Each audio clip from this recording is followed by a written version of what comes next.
Hi friends, మీరు ఎప్పుడైనా మీ పాత పీఎఫ్ అకౌంట్లో ఉన్న 500 లేదా 800 రూపాయల కోసం ఆలోచించారా? అంత తక్కువ అమౌంట్ కోసం ఆఫీసుల చుట్టూ ఎవరు తిరుగుతారులే అని చాలామంది వదిలేస్తూ ఉంటారు. కానీ ఇప్పుడు ఆ డబ్బే మిమ్మల్ని వెతుక్కుంటూ వస్తున్నాయి. అవును, ఈపీఎఫ్ఓ ఒక సంచలన నిర్ణయం తీసుకుంది. కేంద్ర కార్మిక మంత్రిత్వ శాఖ కొత్త రూల్ ప్రకారం మీ పాత పీఎఫ్ అకౌంట్లో ఇన్యాక్టివ్గా ఉన్నా సరే అందులోని డబ్బులు నేరుగా మీ బ్యాంక్ అకౌంట్లోకి క్రెడిట్ అయిపోతాయి. ఇందులో గుర్తుంచుకోవాల్సిన 3 ముఖ్యమైన విషయాలు. ఉన్న అకౌంట్లకే ఇది వర్తిస్తుంది.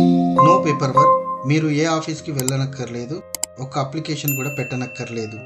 ఆధార్ లింక్, మీ పాత అకౌంట్కి ఆధార్ లింక్ అయి ఉంటే చాలు, ఆటోమేటిక్గా సిస్టమే మీ బ్యాంక్ డీటెయిల్స్ని కనిపెట్టి డబ్బులు పంపిస్తుంది. ప్రస్తుతం దేశంలో దాదాపు 31 లక్షల ఇన్యాక్టివ్ అకౌంట్లు ఉన్నాయి.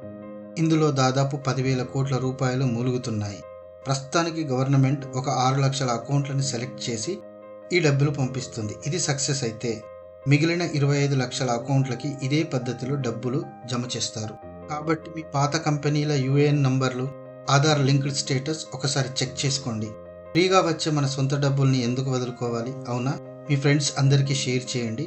ఇలాంటి మరిన్ని ఇంట్రెస్టింగ్ అప్డేట్ కోసం ఇప్పుడే సబ్స్క్రైబ్ చేసుకోండి.